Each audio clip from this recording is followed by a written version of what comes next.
زکوٰۃ ہے بھائی. آوارہ گائے کو گھر پر باندھ کر دودھ پینا. آج کل کچھ گائے چھوٹی ہوئی ہیں جو ٹہل رہی ہیں اور دودھ بھی دیتی ہیں. اگر کوئی اسے اپنے گھر پر باندھ کر اسے کھلائے پلائے اور اس کا دودھ پیے تو کیا یہ اس کے لیے جائز ہوگا یا نہیں؟ سلمان خان یو پی سے پوچھتے ہیں. آوارہ گائیں جو ہے نا اگر گھوم رہی ہیں اور ان کے مالک کا نہیں پتہ چل رہا تو وہ لقطہ کے حکم میں پہلے تو کوشش کریں, مالک کو تلاش کریں, نہیں مل رہا تو گھر پہ باندھ دیں اور اس کو چارہ کھلائیں اور چارے کی قیمت نوٹ کر لیں کہ کتنا کھلا رہا ہوں میں, یعنی کتنا کھلا رہا ہوں. اور جتنا کھلا رہے ہیں دودھ کی ویلیو بھی مارکیٹ میں پتہ ہی ہوتی ہے, تو جو دودھ آپ پی رہے ہیں تو آپ یہ کہ جتنا میں اس پہ کھلانے کی قیمت کے بقدر دودھ آپ استعمال کر سکتے ہیں, یعنی یہ ایسا دودھ ہے گویا آپ اس کا ضمان ادا کر رہے ہیں.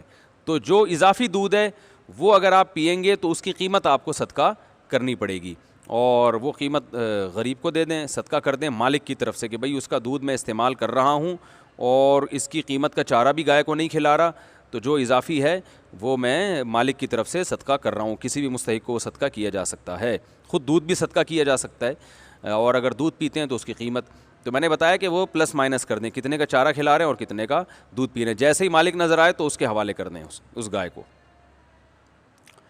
علم حاصل کرو خواہ چین جانا پڑے. اس حدیث کی تشریح آپ صلی اللہ علیہ وسلم نے فرمایا علم حاصل کرو خواہ تمہیں چین ہی کیوں نہ جانا پڑے.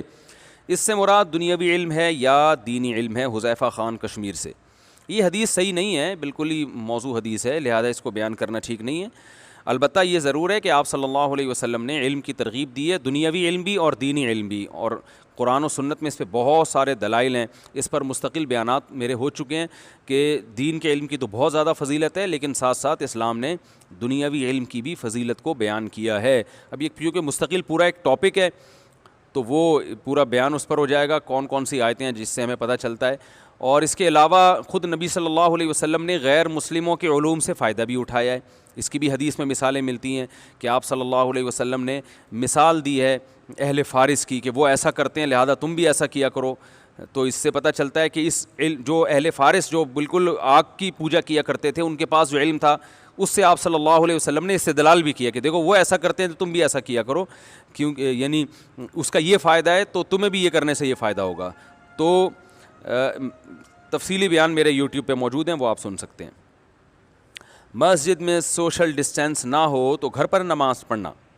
مسجدیں کھل چکی ہیں, نمازیں ہو رہی ہیں, لیکن وہاں سوشل ڈسٹینس مینٹین نہیں کیا جا رہا. اس صورتحال میں فرض نماز اور جمعہ کی نماز مسجد میں پڑھنا ضروری ہوگا یا گھر میں بھی پڑھ سکتے ہیں؟ اجاز صاحب انڈیا سے.